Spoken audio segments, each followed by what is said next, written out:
chess friends, how are you? Sicilian defense is one of the most prestigious opening, which is why I decided to share with you a perennial trap in the Sicilian defense that you can employ as white against the Sicilian defense. I will show you amazing chess traps from the white's perspective, specifically, in the dragon variation of the Sicilian defense. After you play e4, c5, and after some moves later, white plays d4, center exchanges, knight f6, knight c3.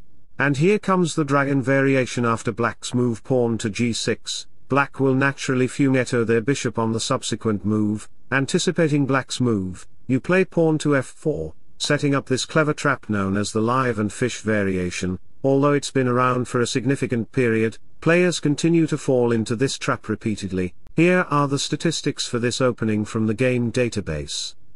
In the bottom right corner, you can observe that the most frequently played move for black is bishop to g7, which is considered incorrect. After that, when white plays pawn to e5 and pawn trade occurs, black's moves knight to g4 and knight to d5 are also seen as losing by force. It's indeed noteworthy that the most commonly played moves in this line are disadvantageous for black. Now, let's delve into how you can exploit these moves. So, let's return to the board. If black plays bishop to g7, which is a common move, it's because they've just played pawn to g6 in the previous move, setting up bishop to g7. Indeed, black often plays bishop to g7 without much thought, but this move opens up an opportunity for white to initiate an early attack in the center with pawn to e5, targeting black's knight. While this threat may seem straightforward to address, it can create significant difficulties for black. Let's examine this situation further. Firstly, black often opts to trade off the pawns.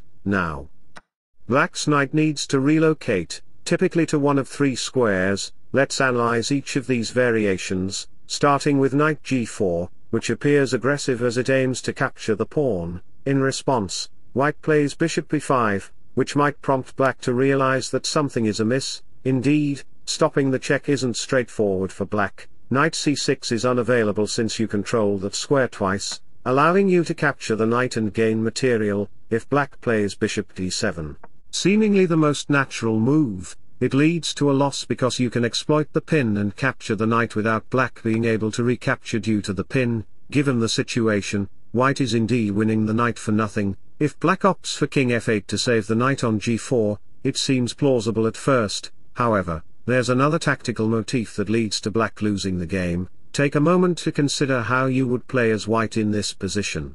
The winning move for white in this position is indeed knight e6, delivering a check to the black king and simultaneously revealing an attack on the black queen. This sequence results in a beautiful victory for white in just 11 moves. Let's return to the starting position of this variation. If black plays bishop g7, white can push the pawn forward to attack the knight. As we discussed earlier, knight g4 is losing for black.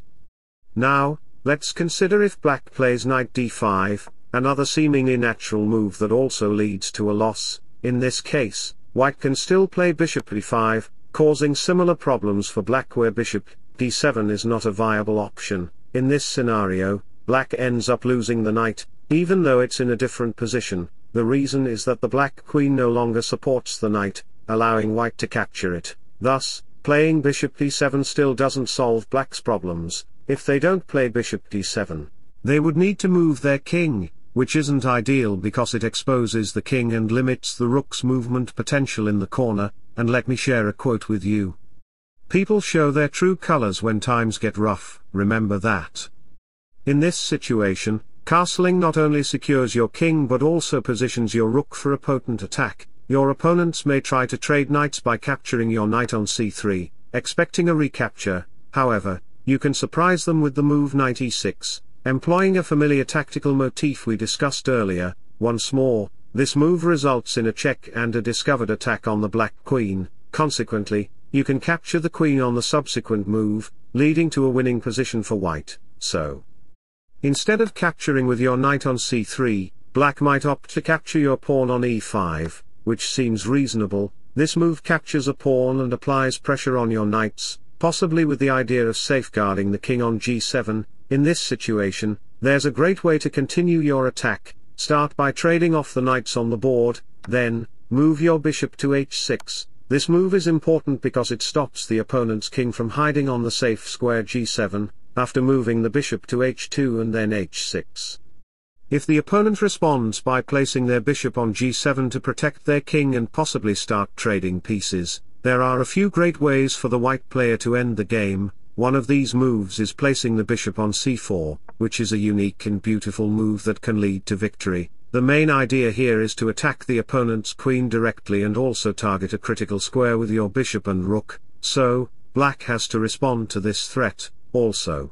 It's important to note that capturing the knight right away won't work for black because then their bishop would be pinned, making it unable to capture your queen. Let's go back a move. If they capture your bishop, which is a common move, you can still use the same tactic with knight e2 to e6, however, the reason for this move is slightly different. Previously, your goal was to capture black's queen on d8, but in this scenario, you move to d8 without capturing anything, even sacrificing material, and yet, it leads to a very effective checkmate. Let's step back a few moves, focusing on why bishop g7 is not a good move after the sacrifice with bishop c4, however, what if black moves their king to g8 instead?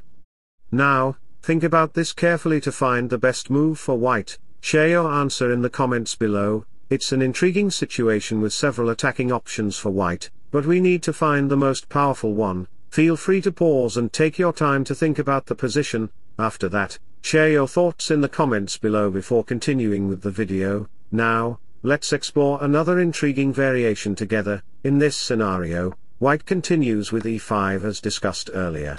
After the knight moves to d5, we explored the move bishop e5, which leads to a check. If the king moves to f8, then you can castle. It's important to note that capturing either the knight or the pawn would be a losing move for black. In some games, black played the seemingly strong move e6, aiming to fortify their position in the center, protect the knight, and block the fatal e6 square that has been problematic.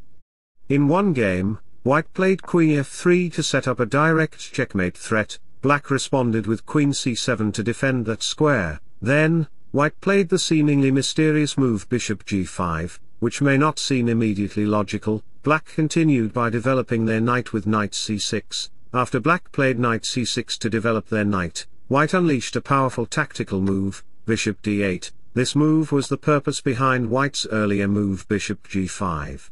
The idea was to deflect black's queen from protecting the f7 square, setting up a strong attack. If black had moved the queen away from the 7th rank, for instance, by playing queen b7 as in the game, white responded with bishop takes c6 to prompt black to do so. After black eventually moved the queen from the 7th rank, white executed the checkmate. This variation offers numerous beautiful checkmate and attacking possibilities for white, which is why it's enjoyable to play. And let me share a quote with you. Somewhere, somebody is looking for someone exactly like you.